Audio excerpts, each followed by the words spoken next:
Imoinu Irat Thogalup Sekta na Sinduna Social Sporting Club SSC Sekta Playground da Chotharakpa 7th Sekta Trophy 2026 9A Side Village-wise Men's Open Football Tournament ngasi loisinkhre.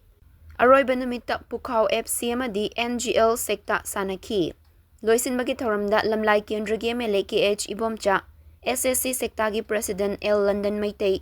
Hanagi Sombung Jila Parishad ki member Yumnam Ibohal Nongreng Chingnungkhok GP gi Hanagi Pradhan Manglambam Bilasini Pungdongbam GP gi Hanagi Pradhan Irungbam Prem Maitei na chingba sarukya khi Thoramga mari lainana MLA KH Ibomchana sports na miyoi amaga sakhangnanaba tanjapi bana sports ta thawayang na mai on silabadi amaga nungsi chanaba purakpa ngamgani haiki Manipur Pairibak Imanibak sigi Faidigi hena maru welubasi Iraibak sibu nungsiba Iraibak sigi damokta katokwa ngamba Adungba taksi khasi laiba Adugumba miyoi singi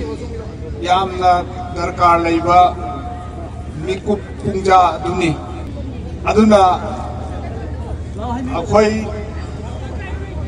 Laibak kidamukta Akwai kathokpa ngamba Akwai amomom kudingmangna Iribak si kannabagi damakta Iribak si shanti lainanabagi damakta Tangdu laitana lainabagi damakta Nungay faba laiba ama